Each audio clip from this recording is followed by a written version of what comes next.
My name is Adrian Warnock, and I'm here with Tim Challies. Now, people who've been around the Christian blogosphere for a long time will have seen our names together. And recently, I tried to do a bit of digging and delving and discover who really were the longest standing, or perhaps I should say oldest Christian bloggers that are still writing independently. Now, of course, you would go a step further and say that you're still writing on your own personal website, and I'm pretty sure on that definition you're the oldest, pretty much. Sorry, you faded just a little bit there, Adrian. I'm having trouble keeping up with you. Oh, I don't know what's going on with our internet here. Mine was fine. Yours seemed fine at the beginning, but I was just saying that by most definitions, you're probably the oldest Christian, I mean, the longest serving Christian blogger on the internet, particularly if you say you have to be on your own personal website, unlike, say, Patheos. Sure.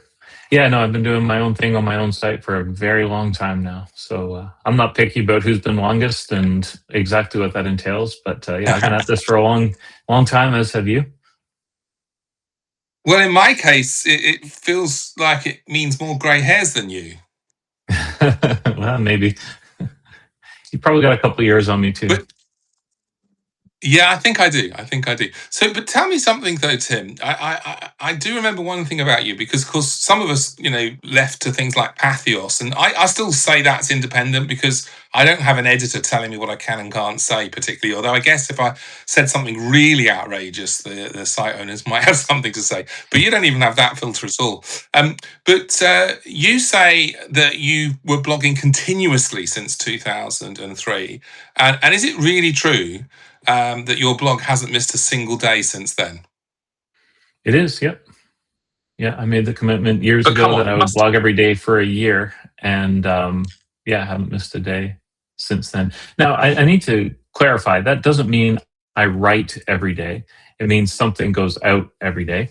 Sometimes that means I've written and scheduled, etc. I do take vacations. I basically never do anything on Sundays. Like on Saturday, everything's queued up, ready to go. Sunday comes along, I don't do anything, etc. So I do take time off. I just have something that goes out on a daily basis. Yeah, no, I mean, I'm not daily, even now, although I must say that Substack has relighted my fire somewhat, so which is quite interesting. I think I like this format. So for anyone listening actually on podcast, because this does go out to podcasts anywhere you can get your podcast, if you follow the link in the show description, what you should be able to see, and I just pointed for audio people, but never mind. You should be able to see a link back to Substack where you will find the full transcript of this, well, edited transcript of this conversation, and lots of other opportunities there for you to read other stuff and link back to Tim's blog if you haven't heard of him before, if you somehow missed him, which is always possible. But also on Patheos, what you should find when I've done it, a summary really of the key takeaways from our discussion, sort of magazine type of articles. So the way I'm seeing, for me anyway, my Patheos is a sort of magazine, and it's a little bit more polished than my blog used to be. And I think that's one of the reasons why I lost a bit of passion for blogging over the years. Maybe there's others as well, but it feels to me that when you're on Patheos, you kind of have to have something a little bit more polished than just a kind of rough thought. I don't know if you've written for some other sites in your own, haven't you, as well? So maybe you've got a similar feeling. Yeah, occasionally. I think there's a difference between writing for somebody else's platform and your own, and then writing to somebody else's editorial standards and your own. As part of the joy of blogging or Substack or whatever it is, you can just set your own tone, set your own way of doing it, set your own standards, your own style guide, whatever you want. And that's part of the freedom it offers to be able to self-editorialize. Yeah, and it's interesting, isn't it? Because I mean, if we go back for a minute to the giddy days when you and I were both a lot younger, well, over 20 years younger than we are, and we're writing for the first time. I think for many people, not just the Christians, there was a, how can I put it? There was a passion about that very sort of sense of getting rid of the gatekeepers, really, and having the ability to just get your thoughts out there. And I think many of us just thought maybe it'd be our kids. I think you've said something like that quite early on, that you thought maybe your kids might one day want to read, and you were just I was just putting initial quotes and thoughts and comments on there that I wanted to keep for myself, almost like a glorified notebook. I don't think many of us realised that we'd get anything like a sort of following, but there was that desire to have our own thing and to have an interaction with other people. And I think that happened in the early days, didn't it? Would you agree with that, Tim? Yeah, very much so. We have become accustomed to the idea that anybody through the internet today can have a voice. All that stands between you and having a voice is opportunity or desire, I guess. You just have to go out, start an account, you can have a voice. Prior to the dawn of blogging, that wasn't really the case. You might be able to go to forums and develop a bit of a personality or following on forums, but you didn't have this way of having a voice. You had to go through the gatekeepers, which was largely acquisitions editors at publishers or editors at magazines or something. So if you had an idea you thought the world could benefit by, you had to go that way. Blogs came along and they democratized information in a new way, so anybody could have a voice. Again, we're so used to this now, it's hard to remember a time when that wasn't the Yes. case.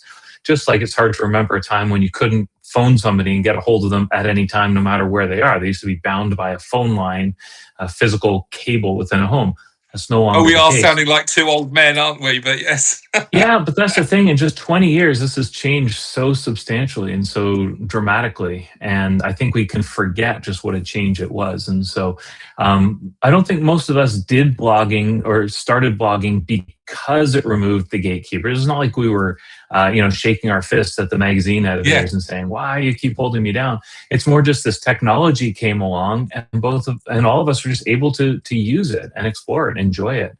And it was something new to the human experience in that way, and it was a real joy to explore. And you're right that there was a real sense of togetherness in those early days. Bloggers interacted a great deal with one another, and there's kind of a community of bloggers, and that really faded once other forms of social media came along. So at that time there was no Twitter, there was no Facebook, there were no other supplementary forms of social media. Once those came along, then the discussion moved from blogs into the social media like that.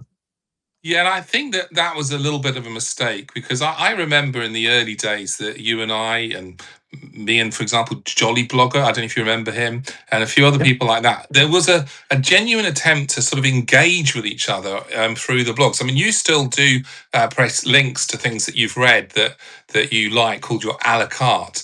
But I think I don't know if you still do as much of that kind of, oh, I've read this thing. I want to interact with this. I want to either agree or I want to disagree, or let's have a debate, let's have a discussion going. I don't know. Maybe blogging was never that good a forum for that, but certainly in the early days, you'd have this kind of jump from one blog to the other. I remember there was sort of blog tours for books. I think your first book went on a blog Yep. tour and things like that. And so there was that more sort of sense of community, which I guess has been sort of lost a little bit. And it's actually quite hard to keep up with people, even if you've wanted to. And I'll be completely blunt and honest with you, Tim. I've lost contact with your blog just because I stopped using an RSS feeder. You probably still do, I guess, but I do. Yep. I stopped. Yeah, I thought you might. Do you know, about a year or so ago, I determined to revive the use of an RSS feeder, both for me and for the whole world. That's the kind of way I am. And I put together a list of Christian personal blogs and put it into an R. And do you know what? I stopped. And I don't know whether it's just time or what it is, but I just have become quite poor at that. So, but I think it's a shame, because I would have liked to stay more in contact with you, and it's Yeah. very hard to, Well, because if another you go thing onto that social media, you can happened. have huge followings, but not many people see. Yeah, Go well, ahead. another thing that happened along the way is that our feeds became algorithmized. So when blogging was new, there was no algorithm standing between us and the content. We had to create a list and we had to continually visit that list. RSS allowed us to create our list where the content would be sent to us, but we were still the ones who curated that list. Since then, most of us have handed that over to algorithms, which determine what we will see, so that we don't have to. There's a great convenience factor, but there's also a sense in which we're no longer in control in the way we once were. And what we've learned is that the algorithms reward certain behaviors or certain attitudes, largely attitudes or behaviors that are contentious, that stir the pot, etc. And so I think that's where part of the discussion disappeared as well. It's the loud voices, the cantankerous voices, the people who are always on the attack, the people who are always responding to issues. They're the ones who tend to get the views. Those of us who aren't interested in that form of writing or that Hmm. form of social media, yeah, don't gain the attention of the algorithm in the same way. No, I think that's right. But it's also quite interesting because people seem to have their own sort of favorite medium and look only there. So, I mean, I was actually looking, we've actually had a couple of comments come up. I don't know if you can see these as well, Mhm. but Yep. somebody said that, they personally don't read Patheos. And they'll go to a personal website and subscribe, or they'll even subscribe to their Substacks, but not to Patheos. And maybe someone else only reads Patheos, or someone Mhm. else is perhaps only on Twitter or X or Facebook or one of these other mediums. And if you're not in that medium, people might not have heard of you. So here in Substack, for example, Tim, where we're recording this, I'm aware that you've got a kind of placeholder, which is something I've done on a few sites as well, where I wasn't sure if I'd ever want to be on them. Yeah, and it's a sensible thing to do. But that placeholder, even though you've never posted anything, has got a few hundred followers, Tim. So it seems to me that there's a hunger in Substack for Tim Challies, and I guess we'll see that a little bit with this video. But some people also might not have heard of you. So could you just, for anyone who might be completely new to you, just say a little bit about what makes you tick? What kind of Christian are you? What's important to you? And how do you divide up your time? Because I'm aware you've got a few different hats. Mhm. Yeah, so I've been doing this since the early days of blogging, as aforementioned. Um, I focus most of my writing on, I'd say, encouragement, just trying to encourage Christians in their walk. That involves book reviews, that involves directing people to content written by other people that hopefully they'll find helpful or otherwise edifying. Um, I divide my days. So blogging is the main thing. That's been the main thing I've been doing for the last 20 plus years. I do write books as well. I do speak at some conferences, etc. I'm an elder at my local church, which takes up a fair bit of time and attention as well. And then, of course, family man. Been married to Eileen for 28 years, and the Lord blessed us with 3 children. So yeah, lots going on in my life. Now, can I just say, I noticed a very young child with you in a post because I did go and have a quick sort of revise. 'Cause I thought I've got a lot to catch up on. Yeah. Is that your grandchild or? Yeah, that would be my grandson Finnegan. Yeah, so both Yeah. my daughters are married. My son passed away 6 years ago. Both my daughters are Mm, married, yeah. and Abby has one child. Michaela is just a newlywed, so no children yet. Well, one thing I do like to ask guests, if they don't mind, and I gave you the opportunity to object to this, is there's a question I'm liking to ask people nowadays, which is this: is there something that is perhaps the most challenging thing that you've experienced that you also feel comfortable talking about? And I wonder if that might be the death of your son, or and if you Yeah, don't yeah. want to, that's absolutely fine as well. No, I'm fine to talk about it, but that would absolutely be the most challenging thing we've encountered in life was the unexpected death of Nick. That was in 2020, kind of at the height of COVID and all of that. He was in the States. He was going to the Southern Baptist Theological Seminary. And just one day out of the blue, we just got the news that he had passed away. So, yeah, it was a tremendously challenging period of life. The Lord was very present with us, very gracious to us, very kind to us. I can honestly say at the end of it that all of us in the family love the Lord more now than we did before. None of us ran away or blamed God for anything, by God's grace. But yeah, tremendously difficult period of time. Yeah, so I mean, I think that's an interesting way of putting it because one thing I've observed with people that go through challenges is it can do one of two things. It can drive you away from God, and you hear Mhm. certain atheists who talk about, well, if children in Africa get their eyeballs eaten by worms, how can there be a loving God? and all of that. And you hear of Christians or ex-Christians who say, I stopped because of X thing that happened. But then for other people, it drives them actually to God. And you just said that. So I'm guessing there must have been at least some sort of temptation at one point, some questioning. What do you think it was that stopped you from running away from God? Yeah, well, God ultimately was what kept us running away from God. And I think in those times of great distress is when many people find out whether they're truly saved or not, right? Whether God really does have them in his grasp, because there would be this natural human temptation to run away from God in those times and say, if God is sovereign, I believe strongly in God's sovereignty. If God is truly sovereign and this truly terrible thing truly happened, then God must have been able to prevent it, or it was in some way God's will, whatever language we want to use around that. And so we're just left grappling with this fact that God could have prevented this thing and did not. And so part of the mystery of Christianity, I think, mystery of the faith, is that the very same thing that drives some people closer to the arms of the Lord is the thing that drives them away, drives other people away. And it's a mystery, except we believe that God is holding those He loves, and so they're able to interpret their circumstances in light of God being sovereign, God being good. They interpret in light of God's revealed character, rather than letting that change their understanding of God's character. And I think for many who pass through these times of great sorrow, there's a sense on the other side where you almost gain this sense of, no, I really am a believer. Thank God that He held me through this, because now I know something about myself that I didn't before, which is that even if God calls me to endure something tremendously difficult, I will hold fast to Him. Why? Because He's holding fast to me. That's beautiful. That is beautiful. But I think you're right, isn't it? There are times when I'm sure just waves of grief, especially in the early days, just came over you in a way that it would anyone else. Yeah, absolutely. Yeah.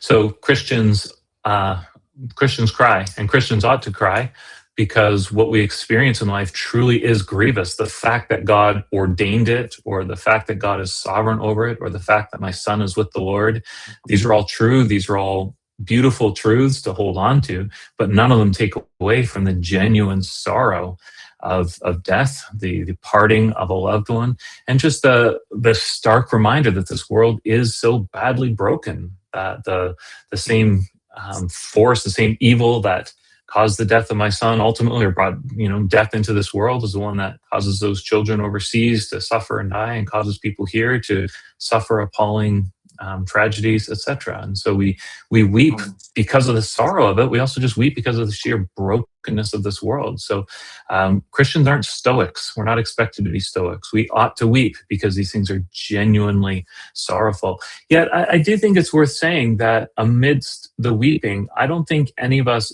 ever shook our fist at God, or ever impugned the character of God, or ever Mm. demanded answers of God that He wasn't willing to give. I think He gave us the trust in that moment to say what was true of God before, what we professed was true of God before, is true in this moment as well. Nothing about God has changed. It's just our understanding of Him has changed.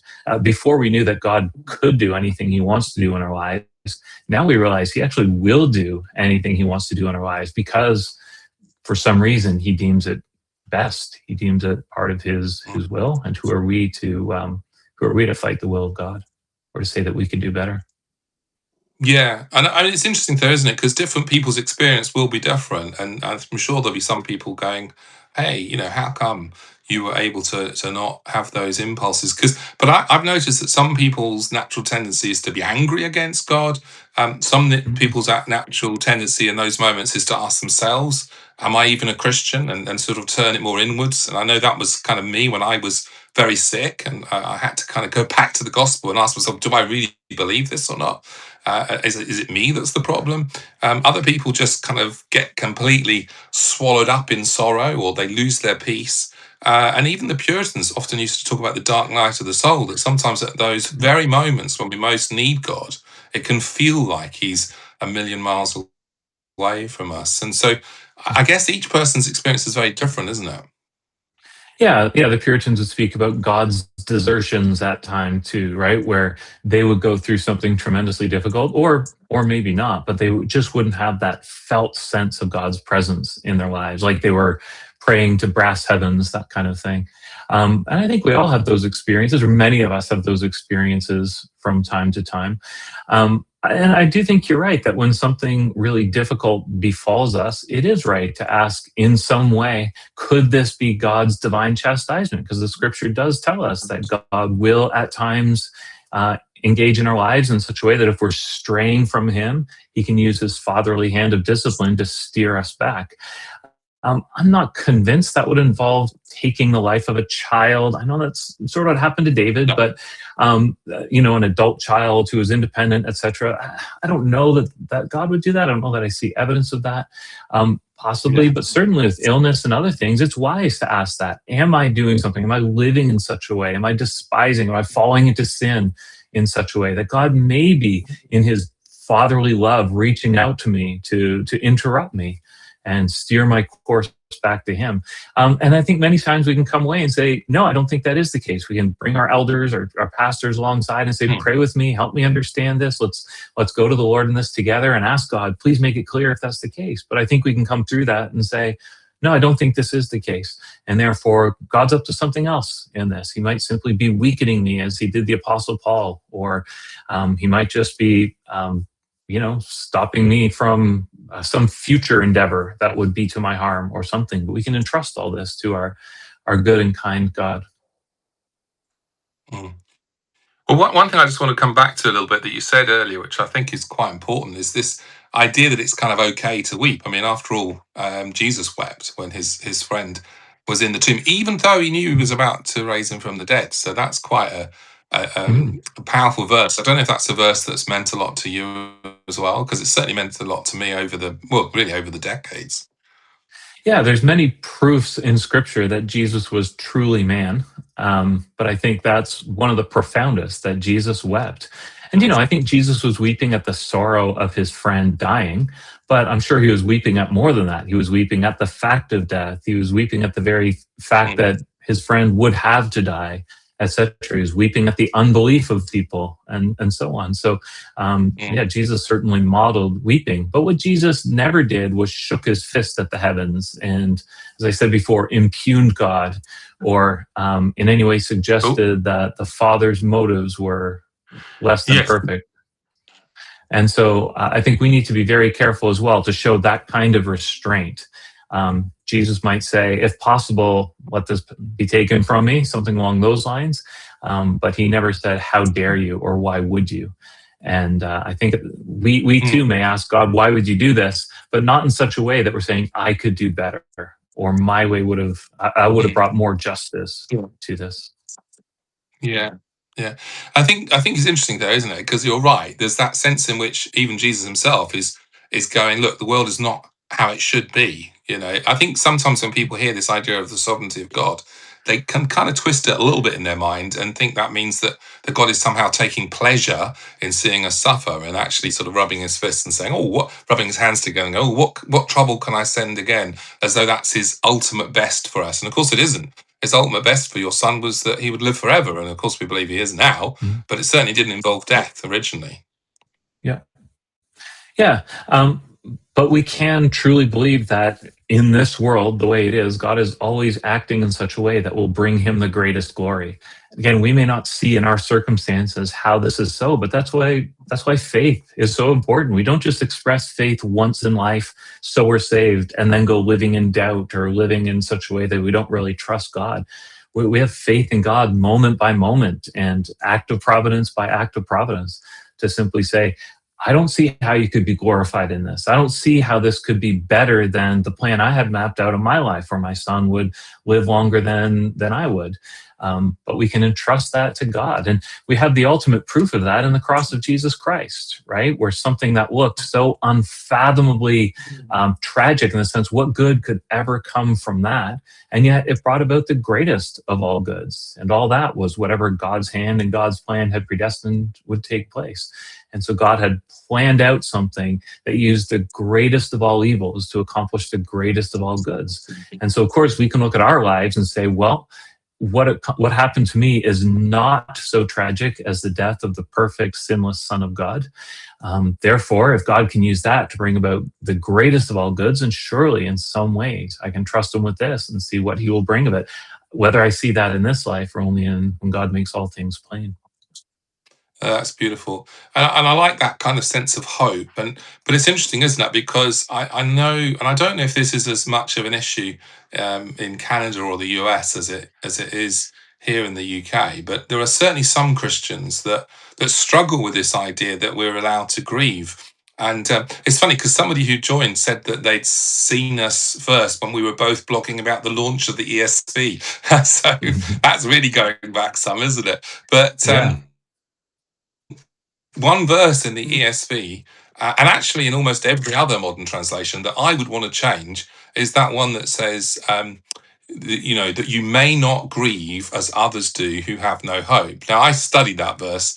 But it is a verse that some people think that means, oh, therefore we've got to pretend we're happy. We Yeah. must not wear black at the funeral. We must, have a smile and you do a celebration. But actually, it's a fascinating thing because that verse actually means that we should not grieve in just the same way as someone Mhm. would without hope. So it's a sort of comparison. It's not saying you can't grieve, which is how it naturally sounds in our English translations. It's actually saying, look, you can grieve, but just don't grieve without hope. Is that something Right. you've kind of thought about as well? Oh, absolutely. Yeah. I mean, we should be grieving week by week in church, right? As we gather together. If your church follows a kind of standard Protestant order of worship, you start with a call to worship, and fairly quickly you're involved in this part of the service where you're confessing sin and you're just going before the Lord and confessing how broken and sinful you are and feeling the sorrow of it, but then the joy that follows that when you have an assurance of pardon and go on to praise the Lord for what He's done. We as Christians should be the weepers. We have every reason to grieve and to be Okay. sorrowful, Yeah. So there but is some. never without I hope. don't know if you're going to come back.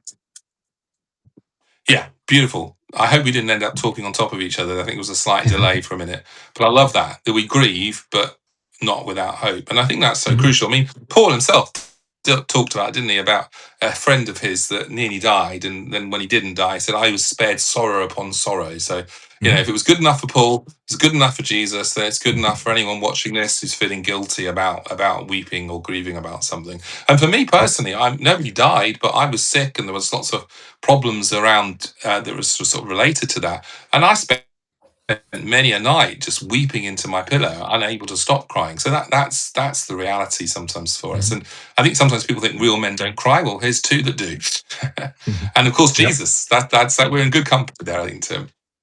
Yep. But on a sort of slightly lighter note, one thing I did want to mention was going back just almost 20 years now. You and I did actually meet face to face once. So it's quite Yeah. interesting because the online world can sometimes bump into the real world. And I can't believe it's almost 20 years ago that I was in Toronto visiting a friend, and myself, my friend, who's also a pastor actually, and he's still a pastor in Toronto, that chap. We met up with one Andrew, of your right? friends as well at dinner. Yes, that's right, Andrew Fountain. Yeah. Yeah.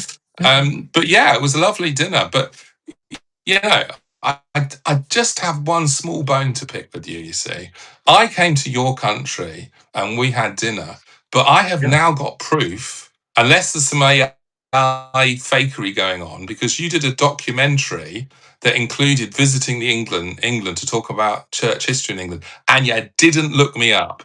What can I I didn't. say? I've been to England many times and have never looked you up. Um, I don't know, man. I got Shame nothing to on say. you. No excuses. Now I'll let you off this time, but next time you All right. come, let's connect, shall we? Yeah. Yeah, 'Cause totally should. I'm not sure I'll be crossing the Atlantic again because I'm not sure how much you've been following me either. But for me, my sort of big problem started really in 2017. Well, kind of a bit before actually, because I was starting to feel a decline even without Mhm. realizing what it was. But I just literally my life turned on a almost like a sliding doors moment. Funnily enough, I was actually getting off an underground train and I stepped onto the platform and I couldn't walk. And I kind of sunk into the chair. I felt really ill and I was taken to the hospital. I had pneumonia. I was diagnosed with blood cancer. And really, my body never recovered from that. I mean, fortunately, the blood cancer's in remission.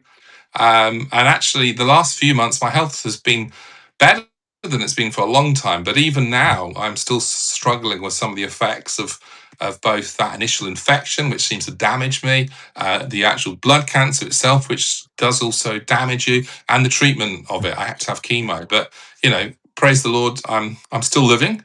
And more recently, I've been able to get back into writing again, which has been great. So I guess that's partly my excuse for losing touch with you. But it is interesting the way we get driven apart, as we were talking about earlier, by these jolly algorithms and such like. And it's a bit of a worry for me that algorithms are damaging the church, I would suggest, by stopping us from connecting with people who are maybe not in the same pool as us. But also, it's damaging the world, and it's a bit of a concern that we are becoming more radicalized, more polarized into our little groups. And I would suggest that it's driving some of the changes in our politics as well. In many countries across the world, it's not just about one country or one politician. Popularism, you know, a, a, a loose relationship with the truth, you know, a lot of anger and sort of backsliding on some of our ideas about equality and working together and respecting one another in a humble, quiet, calm. Have we lost you, Tim? Ah, here he No, comes. I'm here. You're fading in and out a little bit. I don't know if it's your side or mine. I really don't know. It usually gives you a warning as to who's got the bad connection, but I haven't had any warning of that for either of us, so I don't quite know what's Yeah, going me on there. neither. But I don't know if anyone heard what I just said, but I was just talking about how algorithms are basically messing up the church and the world. I Mhm. don't know if you'd agree with that. Yeah, I think they're certainly contributing to something that already exists within us, which is the desire to be critical and just the lack of character we all display. And I think algorithms foster that by rewarding negativity ahead of positivity. And so algorithms, a couple times I've done something interesting, which is I've reset the algorithm or started a new account on something like X or Instagram. It does not take long before it's feeding me material that it thinks I'm going to want, but that is extremely negative, often extremely racist or extremely something else. It just somehow determines that that's what will make me mad, and that's essentially what the algorithm wants, is for me to be discontent, me to be outraged, and then share my outrage with others. And outrage and spreads across the algorithms. I'd say that's more X than Instagram. But yeah, it's just been interesting to me that that's really what it does reward. And so, as Christians, that doesn't mean we can't use X, but it does mean we have to be very, very careful because it does reward what the Bible forbids, which is speaking critically of one another unnecessarily and so on. So, yeah, we need to be very, very careful and to ensure that we're speaking well of others, we're speaking only what's true, and we're always, always trying to build up rather than tear down. That's very good. I have to say that, I mean, it's interesting because Substack actually does have an algorithm. It's easy to forget that because you come on and you start following people and all that. But it does have an algorithm. But there's something about the Substack algorithm, and I wonder if it's to do with the business model actually, because where does X and all the other social medias get their money from? It's from advertising. And so you just want the eyeballs in front, in front, in front, stay as long as you can, doom scroll, watch loads of videos. Whereas with Substack, at the moment anyway, there isn't advertising. Maybe there will be in the future. Um, but they get their money from people who decide they want to pay for certain people's content. Now you're only going to pay for content that's you perceive to be good and healthy and helpful to you, whether you're a Christian or not, actually. And so it does seem that the algorithm is rewarding people like that. And certainly the little corner of Substack that I've sort of found myself in seems to be full of good Christians, and not just Christians that are like me. I'm quite determined. I'm going to get through the whole session without mentioning something because when you were talking about our meeting back in 20 years ago, I found your little post about that. I think I've done quite well. But what I was saying is different types of Christians from different backgrounds but all responding to each other very respectfully. And it just reminds me of the early days of blogging. So it's a little advert for you as much as anyone's to consider coming in. But you're right.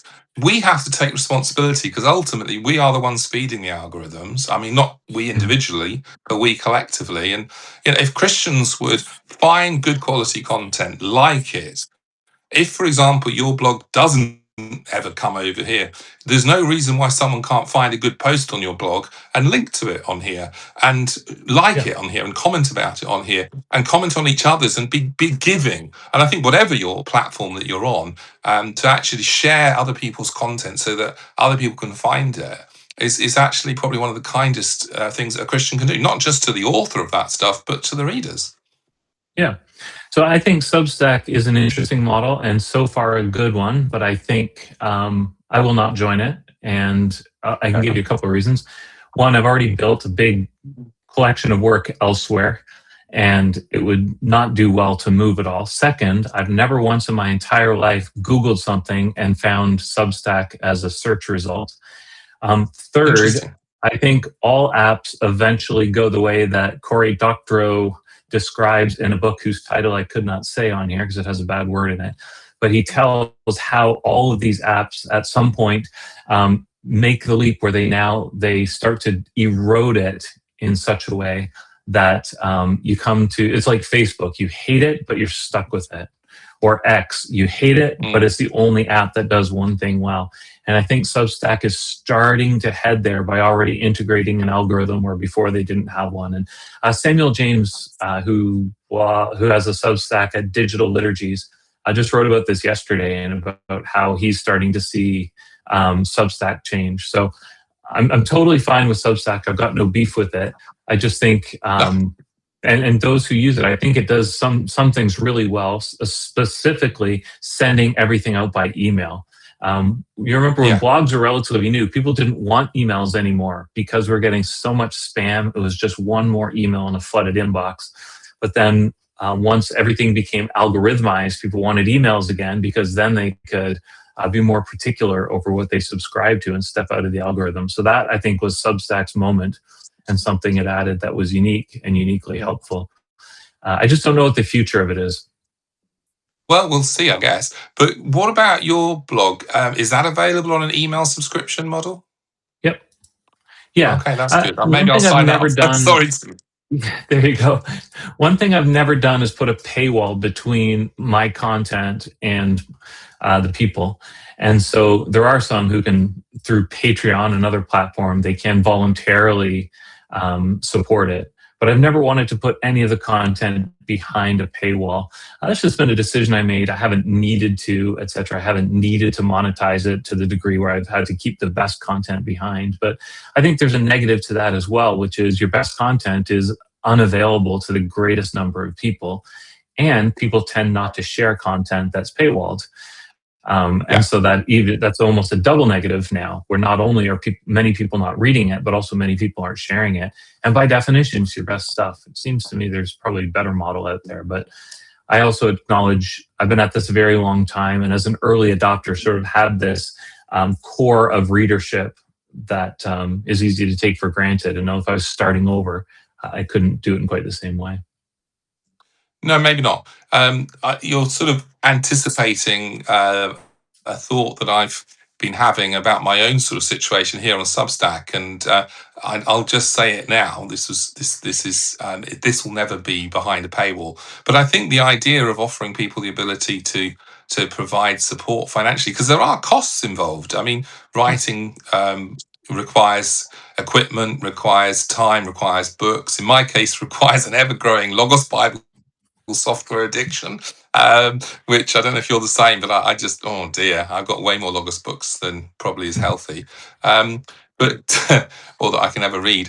But yeah, and I think there's also other things involved as well. I mean, so I think there has to be some way of monetizing. And okay, I'm going to ask you the question, Tim. How do you Yeah. pay your bills if you're spending most of your time blogging and it's all available free? Mhm. Yeah, so through those people who do voluntarily sign up on a monthly basis, through sponsors, and so I run sponsored posts where essentially an advertiser can have the right to just create a blog post. Those are clearly marked as sponsored, but that's one of the monetization paths. And then just through writing the occasional book or speaking at the occasional conference, and all of that comes together and does cover the cost, which I guess people might assume this, but as a site grows, those costs increase a lot. Yeah. And that's even without having to account for salaries and other things. So I have a couple of people who work for me on a part-time basis to do some of the administrative overhead, which of course grows with the site. But a newsletter costs hundreds of dollars a month to send out when you're sending millions of emails or hundreds of thousands of emails a month, et cetera. And hosting has just leapt from hundreds to nearly $1,000 a month, et cetera, just to keep a site, because it gets big and it gets sprawling and it just needs more horsepower to run it. In the age of AI, you've got these bots constantly hammering your site, and that increases the load on the server you need to account for, et cetera. So yeah, there's a lot of overhead involved, of course. And so I'm grateful to those who are willing to help carry that for the benefit of other people, right? So they can read it, but also they're allowing other people to read it without me having to maybe put a paywall in place or something else. So it'd be, for me, a move of kind of desperation, like it's this or the whole thing falls apart. Yeah, no, sure, sure. And I think, but it's interesting as well, isn't it? Because I don't think people should be under any illusions about book authors. I mean, you have to be an incredibly successful book author to be able to actually make a living solely from your royalties. I mean, I'm presuming that's not the case for you, because I know you've sold quite a lot of books and you've written a lot of books, but not many Yeah. Christians I know of would be able to live off of what they get from book royalties. Am I wrong? I don't think there's anyone in the reformed Christian space, if you will, who is living entirely off book royalties. There maybe are some who could, but I don't think anyone does. Yeah. For most people, I mean, if you write a book and it sells, let's say, 50,000 copies, it'd be a lot for a Christian Oh, book. that would be, people would be really happy about that, wouldn't they? Let's be Yeah. honest. So if you make, let's say, maybe $1 per book, that's $50,000, but that will be stretched out over a 10 or 12-year life of that book. And so unless you have this massive body of books that are, you're releasing several a year and they're selling to that degree, it can be very helpful in terms of extra money or part of a monetization plan, but almost impossible to provide for a family, especially in a major city, anywhere in the world, really, where expenses are high.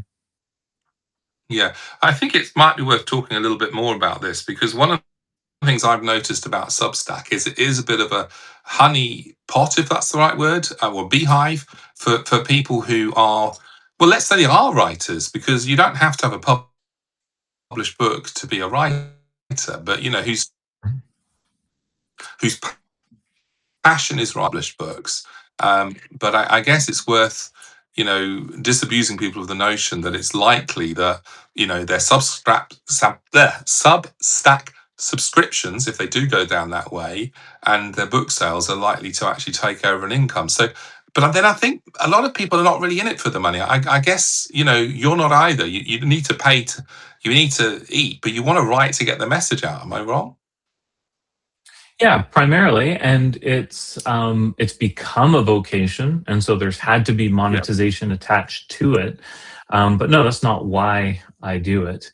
I think with Substack, with YouTube, with authoring, there's a small number of people who make the majority of the money, and there's many, many, many people who make little bits. Um, Mm. so I think that's true in Christian publishing. For every Gentle and Lowly, which sells 1 million copies, that would be more than the rest of the books Crossway released that year, or maybe in the next 5 years, all put together. Right? There's just the occasional book that would really help fund for a publisher, or some of those books that sell massive amounts. But most books are selling a few thousand. Most bloggers or Substackers would get double digit, maybe triple digit reads on their articles and not a whole lot more. A very small percentage of people who subscribe to Substack subscribe and pay for Substack, etc. A very small fraction of the people who read my site would become patrons of the site, etc. That's totally fine. But just because a site gains a lot of attention doesn't mean that there's a great deal of money involved. And um, yeah, same with authors. They might have sort of a big name out there, but they still may not be rolling in money because of their Yeah, I books. mean it's interesting because I mean I know, for example, you founded a publishing house, didn't you, Cruciform, and would that Mhm. be considered a traditional model publishing, or is it a small indie? I'm not quite sure what the definition of an indie publisher is now, Yeah, but it really started because I wanted to get some of my books to market quickly. And so I was essentially self publishing. But then Kevin Meath, mm, a guy I knew, I'd asked him actually, would you like to edit my book? I knew him as an editor. He was working at that time with people in the Sovereign Grace world, etc. So I knew his name from there. mm, I said, would you like to edit it? And he sort of came back and said, well, why don't we just start a little publishing house? So we started it. I never had a financial stake in it. I've since kind of stepped out of that. I just did it really to create an infrastructure to be able to publish some of my mm. books that I wanted to get quick to print rather than going through the usually year long or year and a half long process of engaging a formal or a traditional publisher, which is a very long process. Yeah, no, I mean, I'm aware of that because, of course, I published my first book, Race with Christ, through Crossway, and that was a Yeah. very long process. Yeah. I think it was at least a year from when the manuscript was finished. And if you're used to sort of, finishing your article, hitting send, and even then sometimes going back and editing, if you're like me, that process was quite painful almost. But it's an Yeah. important process in many ways because it allows other people to look at it and also there's a whole huge financial risk that traditional publishing is taking, isn't it? Printing a Mhm. whole stack of books. How big should that stack be? Is this going to Yep. sell loads or is it going to just sell a few? You don't want to print too Yep. few because then the economies of scale are not there. You don't want to print too many because they'll be all blocking up the warehouses for years to come, sort of thing. So I think it's quite a difficult thing, and getting the word out, even for a big traditional publisher like Crossway.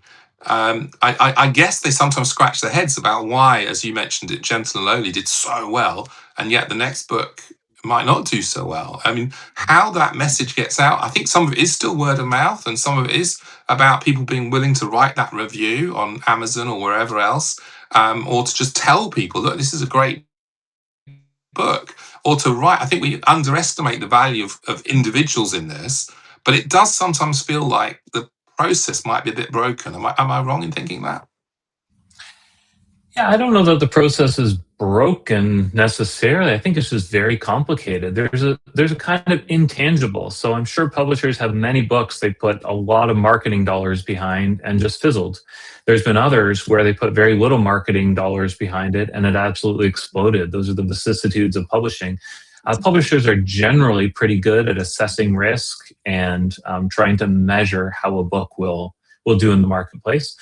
One of the reasons authors are always asking you to pre-order their book rather than order it is because that helps the publishers gauge how popular a book will be, and if they see, oh, this one's selling a lot, they can order more, get them on the through the printer and already on the way to the warehouse by the time launch date comes along, etc. But yeah, it's a difficult process, and I don't know anyone can necessarily say this book is going to be a huge thing. So I think Crossway's got Dane Ortland's new book, Finally Home, coming out this fall.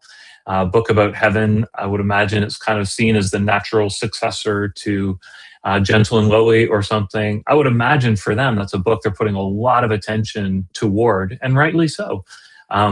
Will it explode like Gentle and Lowly, or will it just sort of go quiet? I don't think anyone knows, but that's where the Mm. publishers, the best minds of these publishers, are working hard to try and a figure it out, but b try and seed it into the algorithm, seed it into the marketplace. So, for somebody who's watching this and maybe they've sort of developed a Substack followership of a few hundred, perhaps, maybe even 1,000 or two, and they're now starting to think, I'd really like to write a book. I know some people go, oh, should I try and pursue the traditional route, or should I go self-publishing, maybe a small publisher, one of these so-called vanity publishers that you pay for?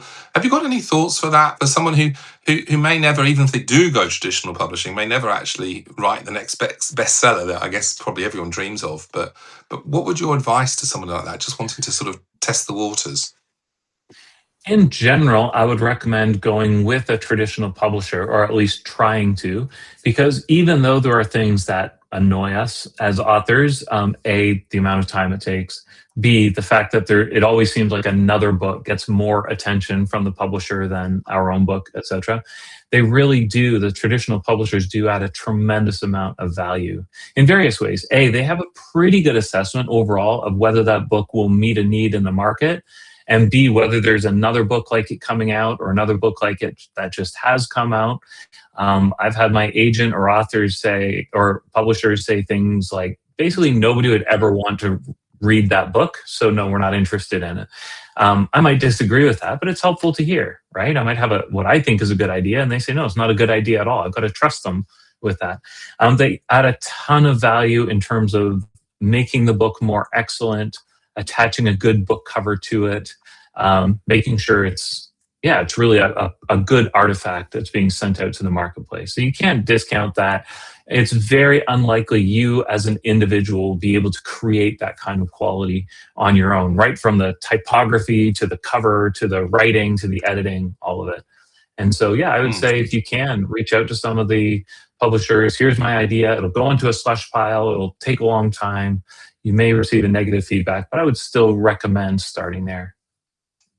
But what if that's a big no and you still feel you've got a passion project? I mean, there's one of my new Substack friends who I would love you to have a look at his book, because I think you'll like it. I think you might be one of the exceptions to the rule. He's just written a great new book called Christ in You, and it's beautiful. It's a beautiful book. I'm reading it at the moment. I haven't finished it myself, but he's done that self-published. I don't know what the reasons for that were, but I think there's something powerful about getting out. And I know you can get an editor involved and all those sorts of things. Have you got any thoughts about that, and that whole process of trying to get, actually, this would apply perhaps even for someone who's published traditionally, how to get that attention, how to approach somebody like yourself who does review books and say, hey, can you look at my book? Yeah, it's hard because whether it's publishers or book reviewers, we want to give our attention to the books that are likely to have the greatest impact. So it would be very unusual for me to read a self-published book, or to review a self-published book, simply because in general they're not going to do very well in the marketplace. Often there's a reason they've been overlooked or they've been declined by publishers. Again, there are exceptions. You remember The Shack being that one where it was passed over by all the publishers, and not a good book, but it sold countless millions of copies, So etc. I thought I was And going to need gave, to kind of correct you here, Tim, for a second. I thought, what's but happened to Tim? it gave new life to lots of people who wanted to self-publish, right? Just thinking, well, there's an exception that did really well, and there are others as well, but it's quite rare, and so it is going to be an uphill battle. So it's absolutely fine to self-publish a book. There's nothing wrong with it. No moral issue with it necessarily. But yeah, just be aware it will be difficult to get that book attention. But I think as well, unless you've already got a huge sort of social media following and maybe a huge congregation or whatever, even with a traditional published route, it's very hard to get attention to those books as well. And even traditionally published books, on average, sell very few copies, don't they?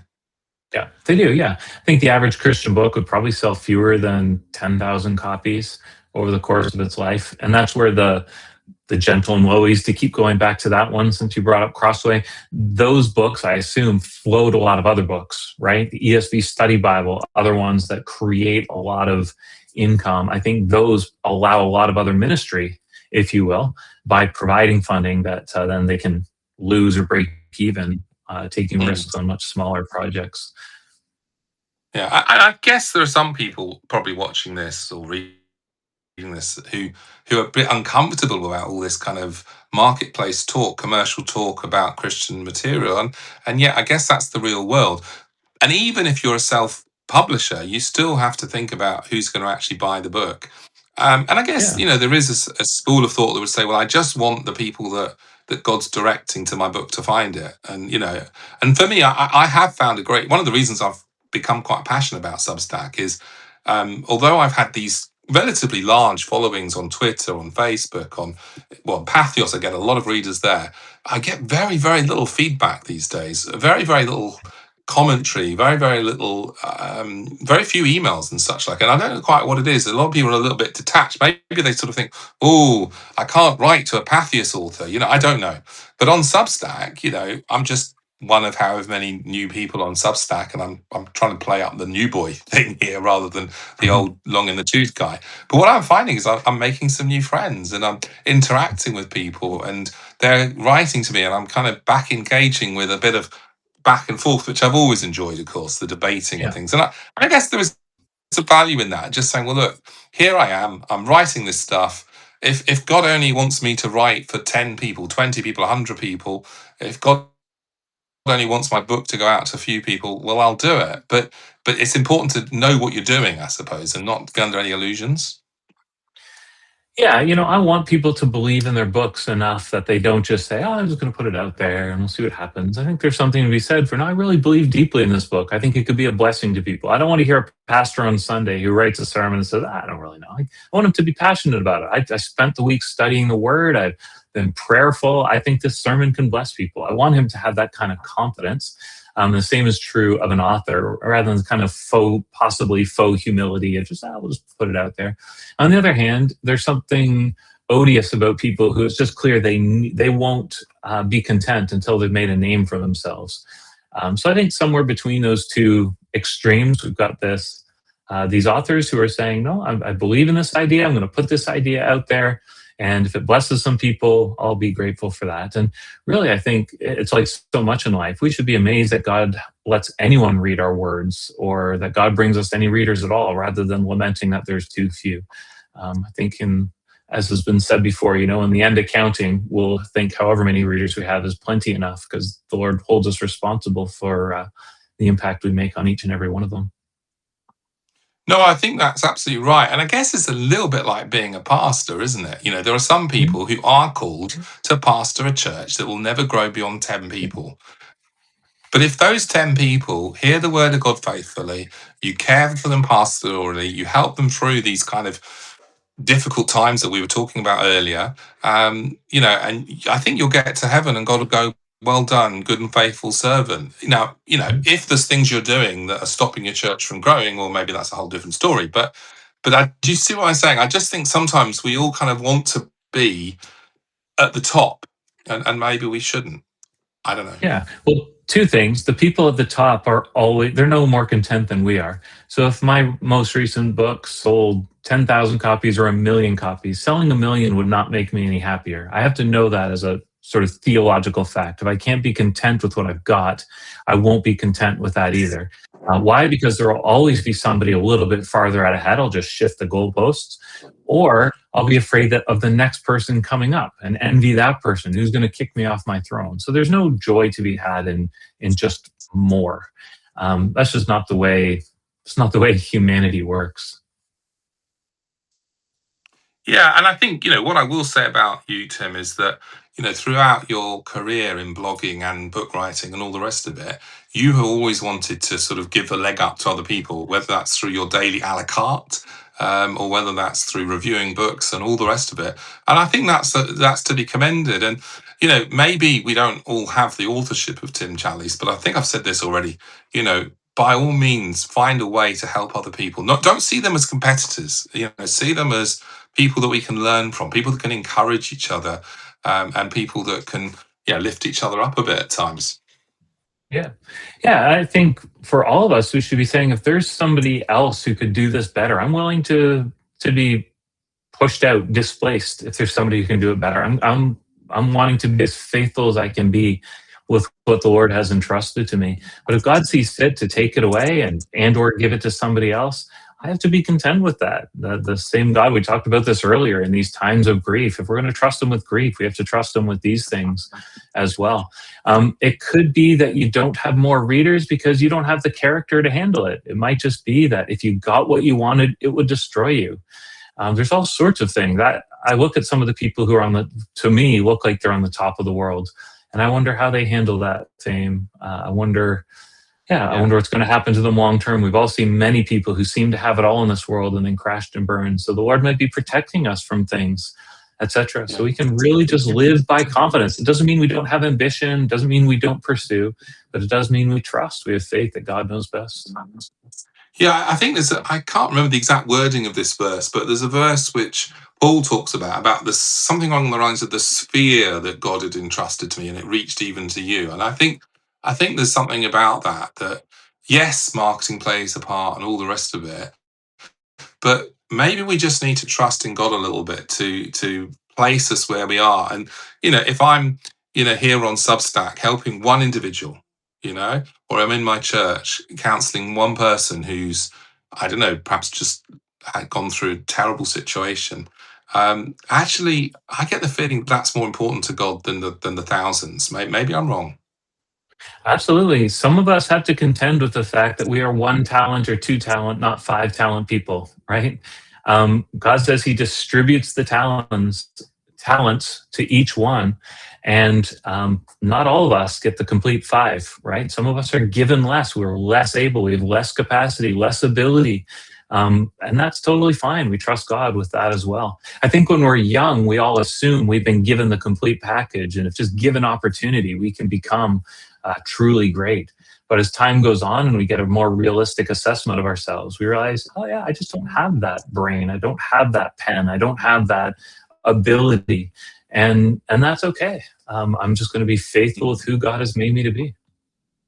Yeah, and you'll find if you do write books, you may be disappointed with the sales, but then you might find that actually some people have been completely transformed by your book, or it's made a massive impact on them, and that's been quite encouraging for me recently. Actually, as I started doing a few more of these interviews, I discovered a couple of people who were like, "Oh yeah, no, I remember you. I read your book," sort of thing. So people that I wouldn't have imagined would have read it necessarily, but they had, and several people that was the case. And well, that was actually really helpful. That was really formative. And you sort of think, wow, isn't that more important? And if you can have a part to play, I think one of the guys I interviewed said that actually I think it was Aaron Armstrong.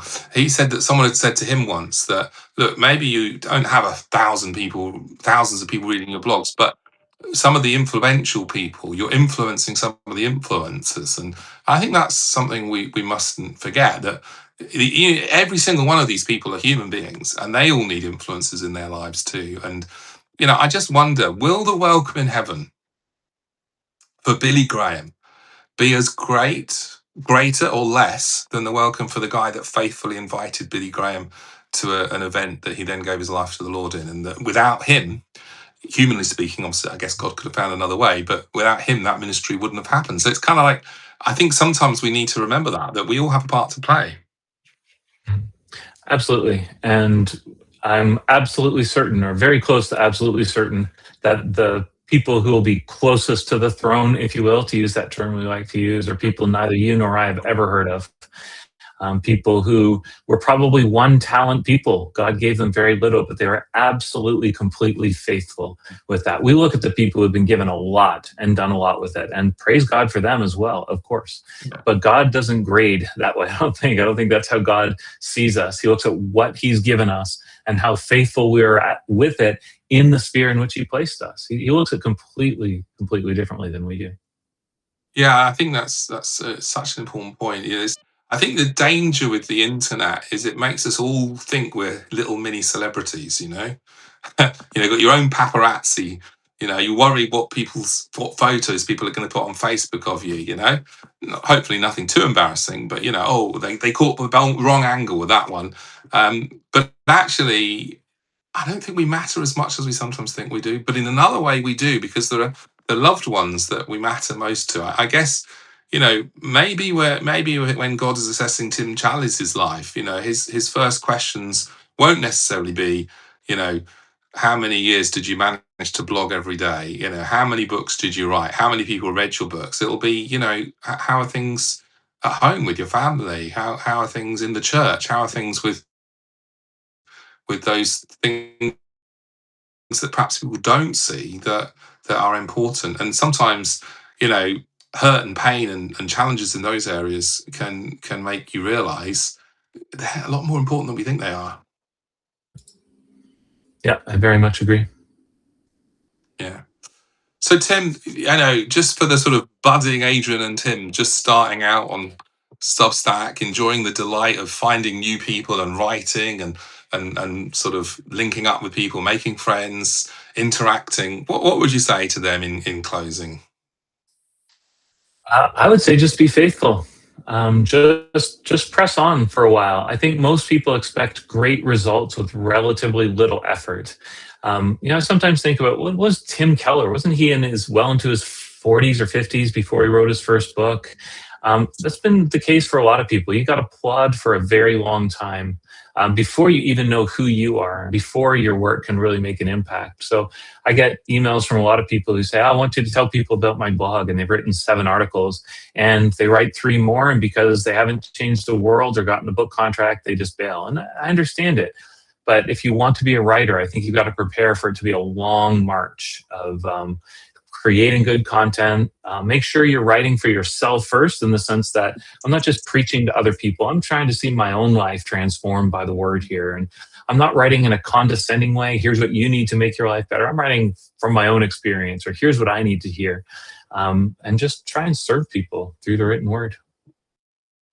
And I just guess not a paid advertisement right now, but I think it might be good just to sort of mention a couple of things. So one of the previous interviews to this that actually only went up in terms of the recorded thing today, I did was with Keith Plummer, and Keith Plummer's a guy that's just sprung to mind because of what you were just saying. So he is a guy. He was a pastor, and whilst he was a pastor, he very faithfully decided he was going to get a hold of John Newton's works, the big sort of 4-volume set that have been produced by Banner of Truth, and read everything in it, read it from cover to. He took it from John Piper's idea that you should try and be mentored by one person from the previous times, and he did. He faithfully read every word, and fast forward a few years, he's now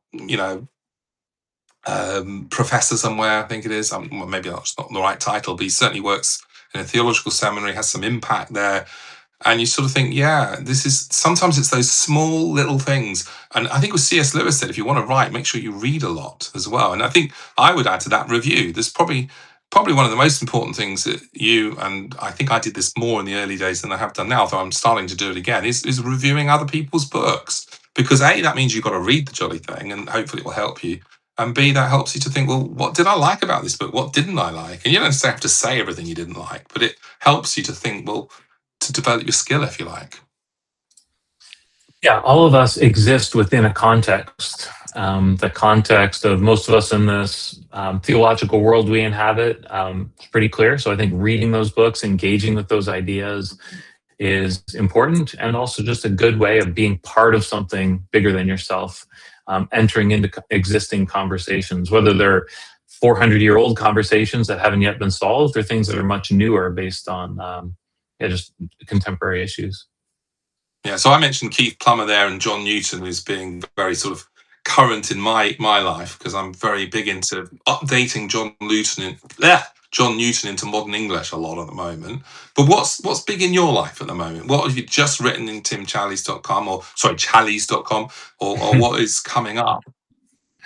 Yeah, well, my big project, I'm reading through the life works of DeWitt Talmage, which I'm probably the only person in the world doing that, but he was a preacher on the American East Coast in the late 1800s, early 1900s, and I got a hold of a collection of 500 of his sermons, and I'm about 400 odd into them. And yeah, it's just been a real joy to stick that long with one person. They're up and So down, what are of you course. learning from that?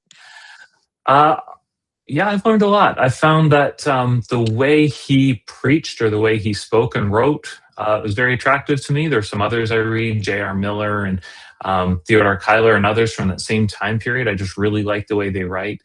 They were devotional writers, which has been really important for me. I don't mean they're writing daily devotionals, just they're writing a devotional form of literature, just kind of speaking to the heart, speaking to real life issues. And so it's been a joy to dwell that long with one person. It's been very helpful to me personally. In terms of what I'm writing, I've started writing some children's books. I'm just pressing on with the blog day by day, just sort of whatever's of interest to me. I hope will be of interest to others. Lots of book reviews and lots of linking to other people's material. So hopefully you can find some other writers that you enjoy. Great. Well, look, it's been great to catch up. Let's not leave it 20 years before we next have a conversation, Tim. What do you reckon? Fair enough. Yeah. Thanks, Adrian. Well, thanks for joining us. And it's been great.